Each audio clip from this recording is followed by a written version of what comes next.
और अगर किसी को शिक्षा पाने के लिए इस हद तक जाना पड़े तो मुझे लगता है ये बहुत ही दुखद है। क्या आपको नहीं लगता कि हमारी आरक्षण नीति ने वो हासिल कर लिया है जिसके लिए इसे बनाया गया था? और क्या हमें अब भी इसकी ज़रूरत है? लोकप्रिय सवाल है। आप मुझे मुश्किल में डालने की कोई कसर नहीं छोड़ रहे।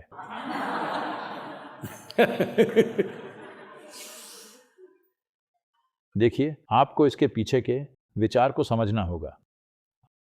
आरक्षण इसलिए बनाया गया था क्योंकि हजारों सालों में कुछ लोग सामाजिक रूप से पिछड़ गए थे, बुरी तरह पिछड़ गए थे। तो आप इस गड़बड़ी को कैसे ठीक करेंगे?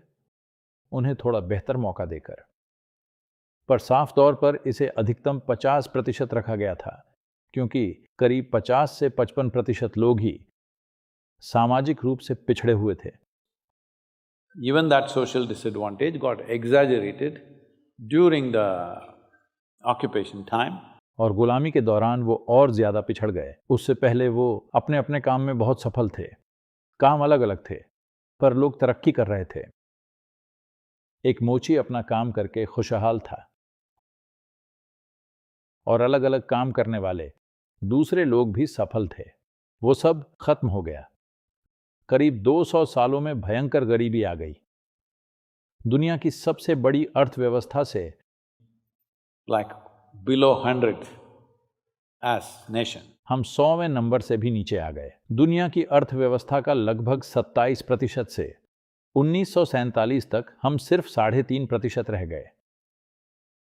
तो इसमें देखिए, जब चीजों की कमी होती है तो भेदभाव बढ़ जाता है, क्योंकि जब मेरे पास सिर्फ एक ही बर्तन है और मुझे उसे आपके साथ बांटना है, अगर आप मेरे बराबर हैं तो मेरे पास कोई चारा नहीं है, आपके साथ बांटना ही पड़ेगा। पर अगर मैं आपकी जाति या धर्म या काम की वजह से आपको छोटा समझूं तो मैं आपके साथ नहीं बांटूंगा, क्योंकि आप नीची जाति के हैं। तो इस तरह ये और बढ़ गया। और भी कई कारण हैं। ये बहुत ही क्रूर भेदभाव रहा है, जो बदकिस्मती से ग्रामीण भारत में आज भी कुछ हद तक मौजूद है। वहां आज भी ये सब होता है। हमें इसे इस पीढ़ी में ठीक करना होगा। तो क्या हम इसे हटा सकते हैं? नहीं। पर क्या आपको अपना पैर काटना चाहिए? ये जॉब के लिए है या कॉलेज की सीट के लिए? ओके, मेडिकल कॉलेज बहुत दुखद है। तो इस तरह की हताशा आ रही है। पर आपको बता दूं कि एक और काम हो रहा है। कुछ राज्यों में अल्पसंख्यक धर्मों के लिए आरक्षण है। अगर आप धर्म बदलते हैं तो आपको सीट मिल जाएगी। तो यह सरकार द्वारा फंड किया जा रहा धर्म परिवर्तन प्रोजेक्ट है, जो बदकिस्मती से हमारी आंखों के सामने हो रहा है। यह संविधान के हिसाब से गैर कानूनी है, क्योंकि संविधान धर्म आधारित आरक्षण की अनुमति बिल्कुल नहीं देता। यह सिर्फ सामाजिक या आर्थिक रूप से पिछड़े लोगों के लिए है। उन्हें वाकई मदद की जरूरत थी। आज भी एक तबका ऐसा है जिसे मदद की जरूरत है, पर आज आप इसे छू नहीं सकते, क्योंकि ये एक राजनीतिक मुद्दा बन गया है। कई राजनेता ऐसी बातें कर रहे हैं। अगर आप उनकी संख्या देखें तो धीरे धीरे 100% आरक्षण, ये तो अच्छा आइडिया है। तब किसी के पास आरक्षण नहीं रहेगा। हेलो, 100% आरक्षण अच्छा है ना? किसी के पास आरक्षण नहीं होगा। अभी कुछ राज्यों में ये 69% तक है, क्योंकि धार्मिक अल्पसंख्यकों को आरक्षण मिल रहा है।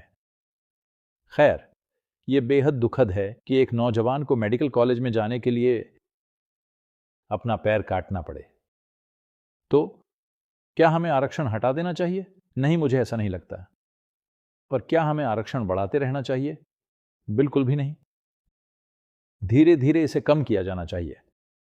मैं कहूंगा कि अगले 25 सालों के लिए एक नीति बननी चाहिए कि हर 5 साल में ये इतना कम होगा, बढ़ेगा नहीं।